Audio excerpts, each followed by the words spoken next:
Welcome to Midnight Whispers. Today we'll explore a mysterious story about a call from a past life. How can distant memories from a life long gone echo in the present? Stay tuned to uncover this mystery and the things that defy explanation. If you enjoy mysterious, emotional stories like this one, don't forget to hit subscribe and turn on the notification bell so you won't miss any of our videos. Together, let's explore secrets that transcend time. For weeks, the same dream haunted me. It began with a voice, soft, melodic, and deeply familiar. I couldn't place it, yet it stirred something ancient in me. Each time I closed my eyes, I found myself standing in a fog-covered field under a silvery moon. The voice would call my name, not the one I had now, but a name I somehow knew belonged to me. Elian, Elian, where have you gone? I would turn trying to find the source, but the fog would grow thicker. Shadows moved around me, and I would wake up before ever reaching them. The dreams began subtly. At first, they felt like echoes of imagination, but over time, they became more vivid. I could smell the damp earth, feel the cold dew on my skin, and hear the haunting desperation in the voice calling out to me.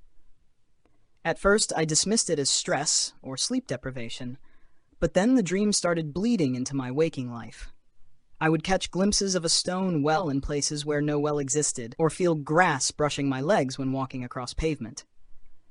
I began sketching the field, the moon, and that mysterious well over and over until my notebooks were filled. One afternoon, while cleaning out the attic of my late grandmother's house, I came across a chest I had never seen before. Inside were old books, yellowed photographs, and a locket. When I opened the locket, my breath caught. There was a miniature painting of a young man, and he looked exactly like me. Beneath it was an inscription, Elian, forever in my heart.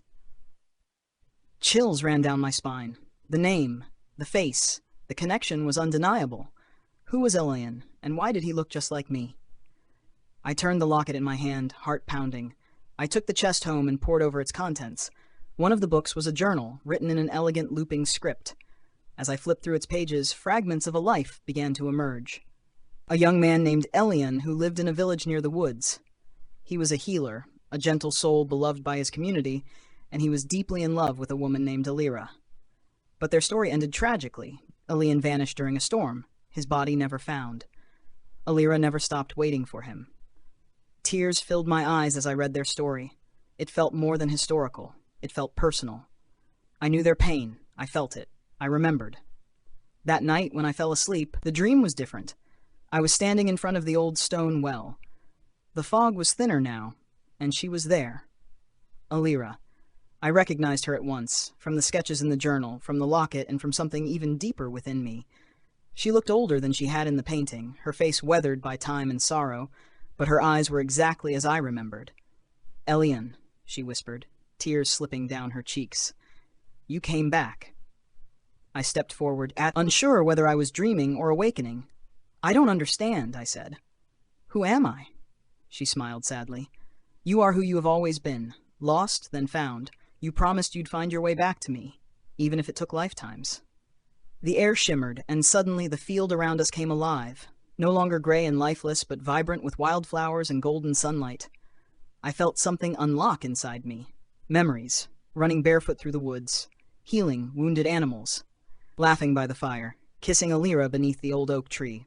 The storm, the lightning, the fall, the promise. I said I would return, I whispered. She nodded, and you did. When I woke up, I was crying.